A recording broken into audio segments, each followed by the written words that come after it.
Okay, maraming nagtatanong kung pwede daw ba itong machines, yung machine namin sa mais. Actually, maganda gamitin ito sa mais. Pwedeng pwede po. Parehong pwede ito sa mais.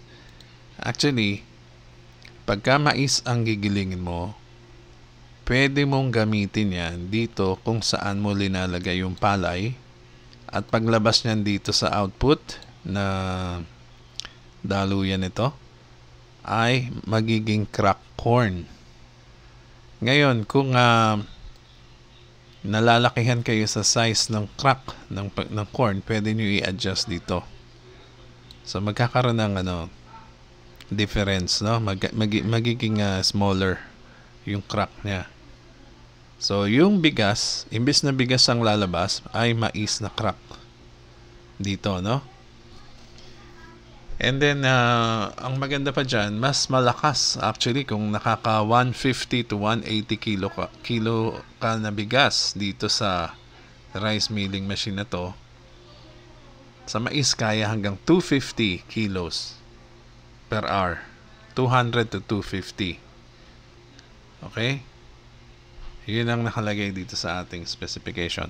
And then, by the way, pwede nyo rin lagyan ito ng other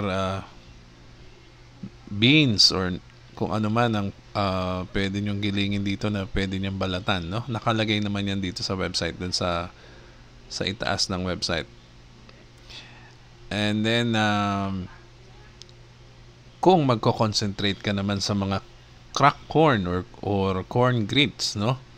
Pwede mo ring idaan yan dito sa rice milling, sa grinder, no? Grinding. Dito ka ngayon magpapasok ng mga mais, or kung gusto mo mas malaki ang opening, dito mo ilalagay.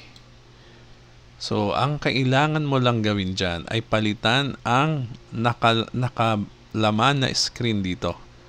Bubuksan mo tong grinder mo at papalitan mo ng screen size, yung malalaki ang butas.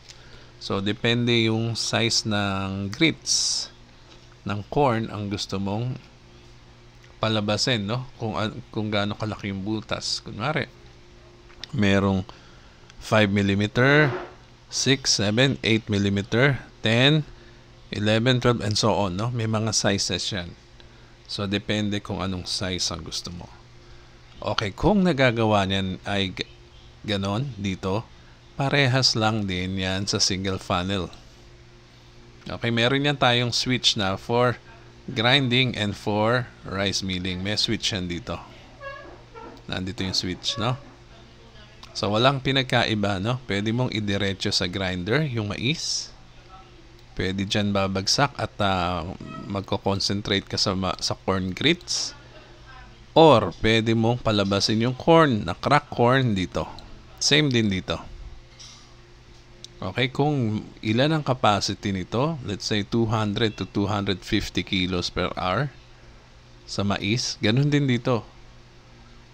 And then, kung magko-concentrate ka sa puro mais, sasarado mo yung sasarado mo tong rice milling at dito ka dediretso sa grinder. Okay? So, pareho lang yan na nagamit, no? Para sa mais. At maganda yan gamitin sa mais. Okay? So, marami kasing nagtatanong yan. Kaya, ayan. So, alam nyo na, ang mais ay pwede nyo ihulog dito.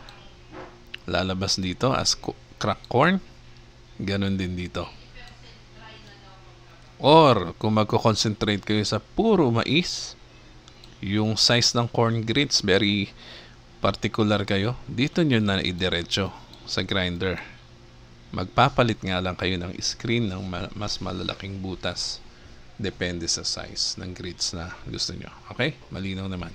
So, yan lang po muna. Ito po si Simple Machines PH. Kung gusto nyo umorder ng machine, i-search nyo lang sa Facebook, Simple Machines PH, at mag-message kayo sa amin. Maraming salamat po.